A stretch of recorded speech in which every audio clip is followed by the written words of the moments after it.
खुशरंगीना।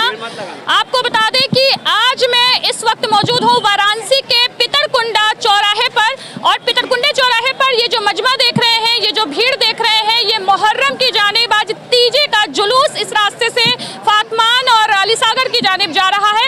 आपको बता दें कि मुहर्रम की जो 10 तारीख होती है उस दिन यौम अशूरे का दिन होता है, वहीं मुहर्रम की जो 12 तारीख होती है, यानी आपके घर में अगर किसी का इंतकाल या किसी की मैयत हो जाती है तो उसके दूसरे दिन फूल फातिहा चहारम होता है। उसी के तीसरे दिन जैसे तीजे का जो जुलूस है वो यही मान करके निकाला जाता है। आप देख सकते हैं कि ये प्रशासन पूरी तरीके से मुस्तैद है और प्रशासन की देखरेख में सभी जुलूस यहाँ से इस रास्ते से पास होता हुआ जा रहा है।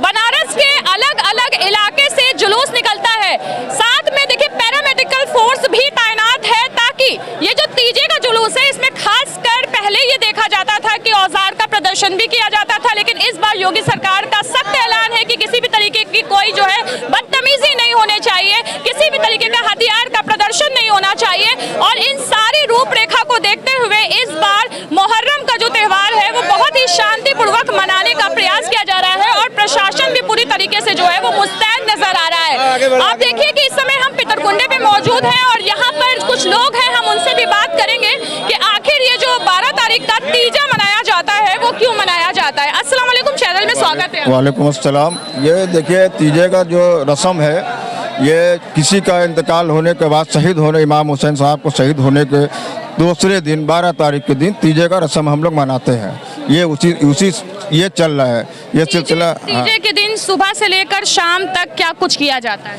ये तीजे के दिन ये कुल फातिहा का प्रोग्राम होता है, हम लोग क्या और आलम वगैरह उठता है, कुरान खानी होती है और दुआ खानी सब यही सब होता है, यही सब चलता है तीजे के दिन, सुबह से ही चालू रहता है। ये अलग अलग जगह पर जैसे देखा जाता है कि खिचड़ा बनता है, पानी पिलाए जाते हैं, शरबत पिलाए जाते हैं, मलीदे बनते हैं, इनकी रवायत बताइए। जी देखिए ये ऐसा है, ये काफिला चलता है, जब काफिला चलता है तो उनको लिए भाई कुछ इंतजाम किया जाता है कि भाई भूखे हैं, प्यासे हैं। इमाम हुसैन के शहादत उस करबला में प्यासे लोग थे, इसलिए हम लोग पानी पिलाते हैं कि ये लोग पिए, वो दिन को भूलें, तकलीफ को कम करें, इसीलिए पानी और शरबत और लंगर चलाया जाता है। ये तमाम रास्ते से जुलूस होता हुआ आ रहा है, तो अभी ये बताइए कि ये जो रास्ता है ये पितरकुंडा है, यहाँ से जुलूस कहाँ की तरफ रवाना हो? यहाँ जैसे पितरकुंडा होते हुए जुलूस जाएगा फातमान, जहाँ पर जुलूस को ठंडा किया जाता है, और हर साल यही रास्ते से गुजरता है जुलूस, 10 को 12 को यही रास्ते से गुजरेगा यहाँ पर। बहुत बहुत धन्यवाद। तो देखिए ये थी कुछ कमेटी मेंबर, और भीड़ देखिए, ये भीड़ जो है बहुत ज़्यादा तादाद में है, क्योंकि पूरे बनारस में तीजा जो है वो सिर्फ मैं बता दूं आपको, पूरे देश में, पूरे हिंदुस्तान में तीजा जो है वो यही रास्ते से गुजरेगा यहाँ पर। बहुत बहुत धन्यवाद। तो देखिए ये थी कुछ कमेटी मेंबर, और भीड़ देखिए, ये भीड़ जो है बहुत ज़्यादा तादाद में है, क्योंकि पूरे बनारस में तीजा जो है वो सिर्फ मैं बता दूं आपको, पूरे देश में, पूरे हिंदुस्तान में तीजा जो है वो सिर्फ बनारस में ही मनाया जाता है, क्योंकि सभी जगह तो मुहर्रम मनाया जाता है लेकिन बनारस में ही तीजा मनाया जाता है। इसलिए सभी जगह से जो भीड़ उमड़ती है वो खासकर तीजे का जुलूस देखने के लिए बनारस में उमड़ती है, और घरों में ये हाल है कि दूर दराज से जिनकी शादियां हुई हैं वो भी अपने घर वापस यहाँ पर बनारस में आ जाती हैं, और बनारस में खासकर नई सड़क, पितरकुंडा, लल्लापुरा और ये सारे रास्ते से होता हुआ तीजे का जुलूस निकलता है। और जिस तरह से ताजगी अलग अलग इमाम चौक से उठती है, उसी तरीके से अलम निकाला जाता है अलग अलग इमाम चौक से, और वो ठंडा किया जाता है अपने नज़दीकी इमाम बाड़े में। फातमान, अलीसागर या और भी लाट सरैया वगैरह जैसे कई सारे इमाम बाड़े हैं। तो ये तीजे का जुलूस हम आपको दिखाते रहेंगे कि किस तरीके से अलग अलग तरीके से लोग अलम बनाते हैं, किस तरीके से तैयारियां होती हैं। इनमें जो जुलूस आते हैं उनमें ऊँट भी होते हैं, उनमें जो है कि खिचड़े वगैरह बांटते हुए चलते हैं, पानी की शरबत पिलाते हुए चलते हैं, और मुहर्रम के 12 तारीख को तीजे का जुलूस मनाया जाता है। वाराणसी से कैमरामैन इरशाद अहमद के साथ मैं खुशरंगीना, जयदेश न्यूज़ चैनल में बहुत बहुत धन्यवाद। समूचे हिंदुस्तान की बनारस में ही मनाते हैं मुहर्रम का तीजा। न्यूज़ एंकर खुशरंगीना की विशेष पेशकश मुहर्रम के लिए। आखिर क्यों मनाते हैं मुहर्रम, क्यों मनाते हैं तीजा, क्यों मनाते हैं अशूरा, जाने करबला की जंग में इस दिन क्या हुआ था। मुहर्रम भारत में 7 जुलाई से शुरू हो चुका है। इस दिन पैगंबर मोहम्मद साहब के नवासे इमाम हुसैन की शहादत हुई थी, जिसके कारण मुस्लिम समुदाय के लोग शोक मनाते हैं। और ये जानते हैं मुहर्रम से जुड़ी करबला की जंग के बारे में। मुहर्रम की शुरुआत भारत में इस बार 7 जुलाई से हो गई है। सऊदी अरब में भी 7 जुलाई से मुहर्रम की शुरुआत हुई थी। इस्लामिक कैलेंडर की शुरुआत मुहर्रम महीने के पहले दिन के साथ होती है। इसे हिजरी कैलेंडर के रूप में जाना जाता है। मुहर्रम पर अल्लाह के नेक बंदे की कुर्बानी के लिए याद रखा जाता है। मुहर्रम को पैगंबर मोहम्मद के नवासे इमाम हुसैन की शहादत हुई थी, इसलिए मुहर्रम पर मातम मनाया जाता है। मुहर्रम पर करबला की जंग को भी याद किया जाता है।